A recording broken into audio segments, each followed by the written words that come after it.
It might not look like much, but after several hours, probably far longer than it probably should have taken, I finally got these frame rail extenders mounted on there so I can finally set up the radiator and get this thing up and moving here.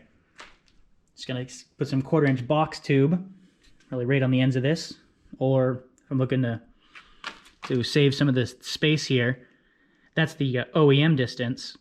So if I take some of this box tube right here, I can cut down on some of that and maybe trim these, who knows. But might have added a little extra unnecessary length to the vehicle. It's already poking out past the the rear end here just a little bit, so I might still end up cutting those shorter a bit more, but we'll see how it goes once it's fully put together. Well, ish. And to I probably should have done this a while ago. Finally raised the coilovers here. So it only gave an extra, several inches of ground clearance, even with just the regular truck tires on it. I mean, it's a good amount of ground clearance there. That's without the 38s. So it only took an hour or so to do that without a special coilover wrench, but it's working. And they're only 300-pound springs anyways, and they're barely compressed. So now I'm just gonna have to hurry up and modify the suspension of this thing here. That pipe there would probably be a good mount for the coilover. And that's the OEM coilover right there, so that should be pretty doable actually.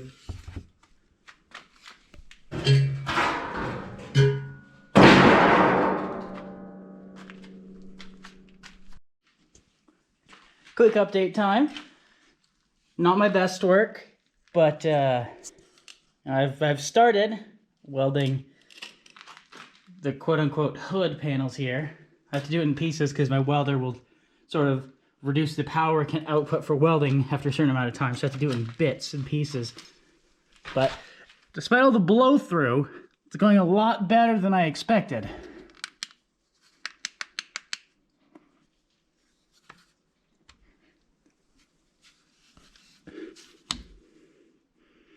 Yeah, that's some pretty nasty stuff right there. That's all blow through from the other side that I'm gonna have to fill up on this side. Yay. But I've got the differential roughly fitted in, and I think that's just about how it's gonna end up sitting. Pretty close. It should have the same rough drive shaft location as a front differential here.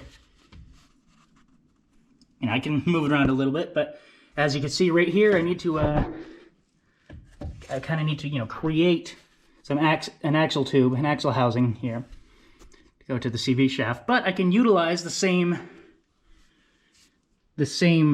differential mounting brackets here. This little bridge that goes underneath and around the engine mount. I have to take it off to help test fit that thing. And this might make you squirm, but this is what I had to cut off of the differential to shorten it up to fit the drive shaft, or to fit the CV shaft. And much to the chagrin of the guy helping me with the custom axles, I did have to cut it into a couple smaller pieces. Gave my 9-inch angle grinder quite a workout. Only needed to change the demo blades once because it was a used blade, but these Bosch Salso blades for metal, they're pretty good. They've only been beaten out by Diablo's carbide ones, and I beat on those ones for quite a while, and they held out great. So recommend picking up some of those. See if you can get a look at it from this side here. So yep, I need to reinstall the CV shaft here to get help get the spacing figured out. But let's see if I can. Yeah, it's not nearly as bad as it looks, because right there is where the carrier bearing sits. you know, about a 1/4 inch, no, not even 1/4 inch, about an 1/8 inch inside of that ring. So if I just build the axle shaft and go right to that hub, I can either weld it or bolt it if I have to. It is cast, and the axle tubes are steel, but I know a guy, and if I have to, I can bolt it on. But no, beggars can't be choosers. Everything is custom on this rig, so. But hey, that's where the drive shaft comes out. So this should turn out pretty good. I even have the same transmission mounting bracket still has the same orientation. You can see from that come on. You can see from that little indent. Where is it? Right there. Little indent, that's where the drive shaft usually goes. So even that is where it should be. Now, the actual, probably even harder than that, is trying to get those coolant tubes plumbed in and connected, all routed from here around or over the top into the other side of the transmission. Just because it's so tight, it would be so much easier if I took out the engine, but it's enough work that I can't really take it out in its current location without messing everything up. But it's gonna be a bit of a tight squeeze in there. I got the transmission lines. You can see my custom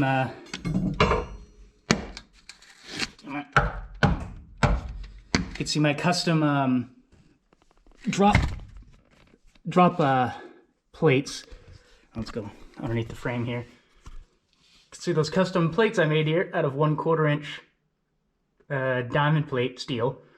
It's the exact same as what I did for the frame here. The exact same concept. And I got the stock water pump here. I have all the routing figured out. It's just I gotta get in here and do it.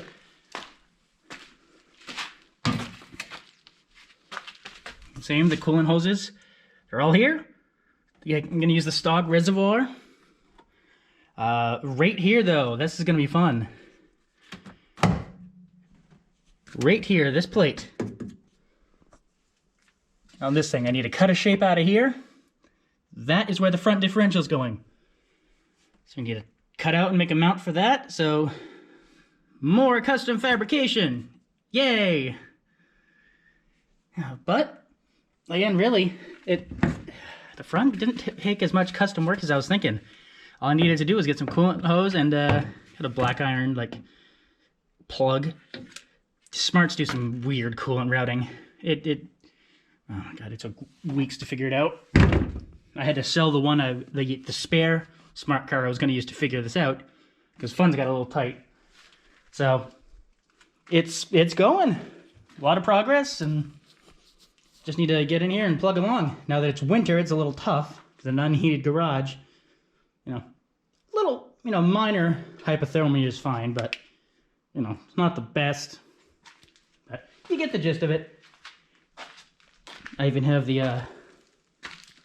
I even took the time and properly raised the coilovers, so they're not just sitting at